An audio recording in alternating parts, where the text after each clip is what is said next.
You know, the idea of watching a murder captured accidentally on tape over and over again reminds me, of course, of the Zapruder film and of the real-life TV murder of Oswald by Ruby. I mean, did you see that as it happened?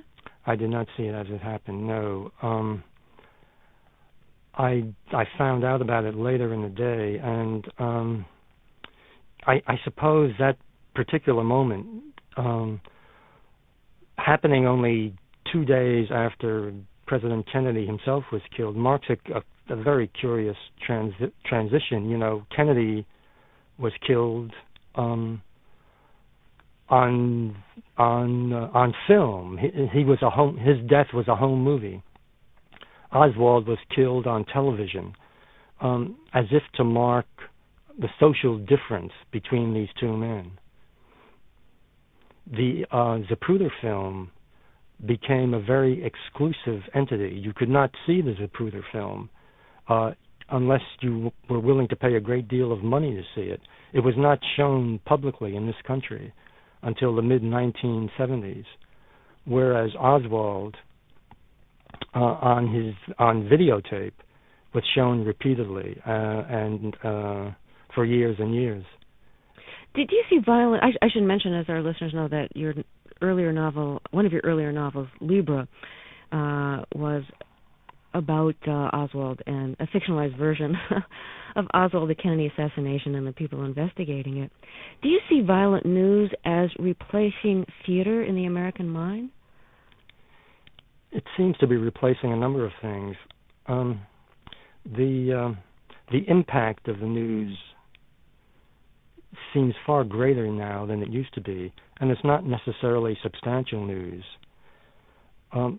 We seem to pay less and less attention to substantial news and to devote a greater amount of our energies to news that seems to have a kind of tabloid emptiness at its heart.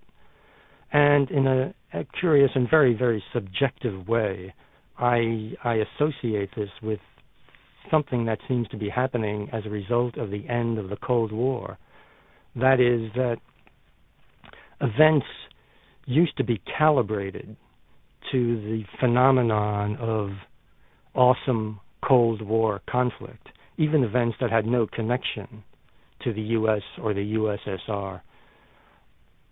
This curious measurability has disappeared with the end of the Cold War, and it's left a kind of vacuum in which news itself, regardless of its substance, becomes an important element in our lives. I think in a way, it gives us something to talk about. Like whether we're talking about the baseball game or the latest murder, it's something we have in common with strangers that we could talk about. Well, I suppose that's true.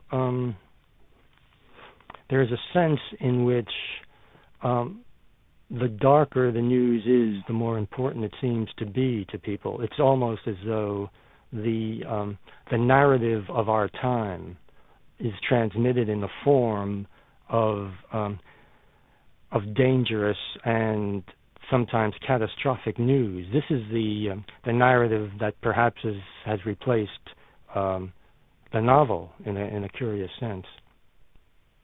You've said that the thread running through your books is living in dangerous times, and no one seems to be able to write about your themes without using the word paranoia.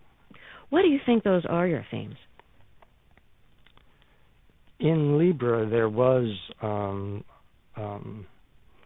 clearly a sense of conspiracy that informed the book, and it was a conspiracy that tended to be perpetrated by a small number of individuals plotting in the shadows of our society.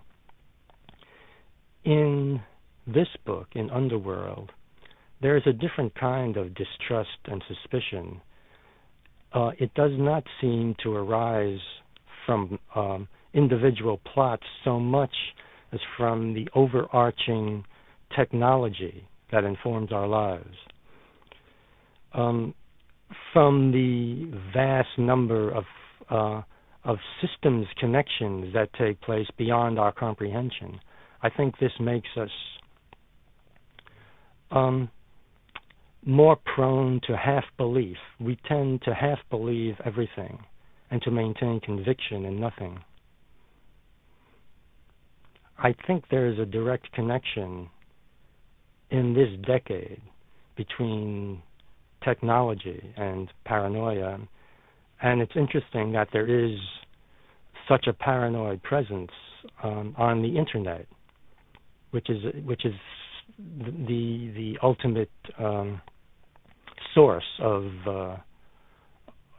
our individual concerns with technology. Do you spend a lot of time looking on the internet?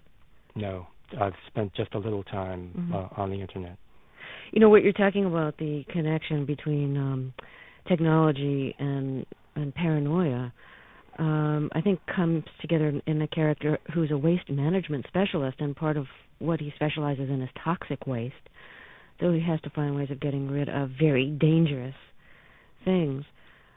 This is one of the underworlds, I suppose, that the title refers to, the very substantial and dangerous underworld of toxic waste. For many years, people talked about the weapons of the Cold War. We devised beautiful and resonant names out of mythology for these weapons. The weapons themselves were beautiful.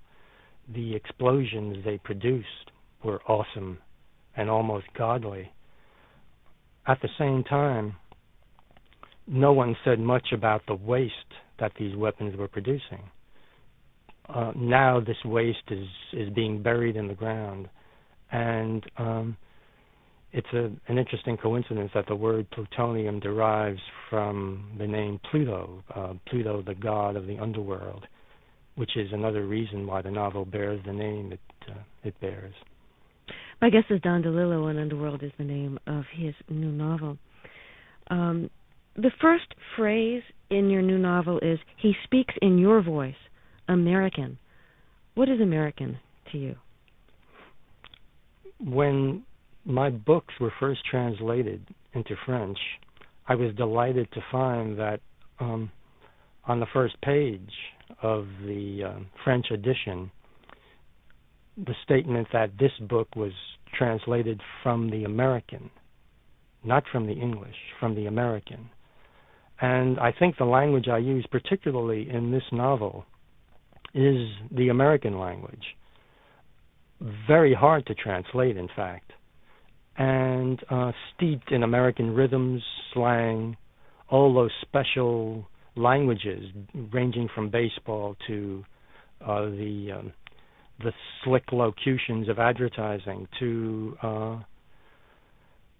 the Italian-American slang of the Bronx.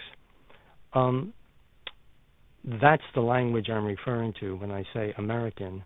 And the people I'm referring to are people of diverse backgrounds, beginning with the immigrants of the early part of this century and their children.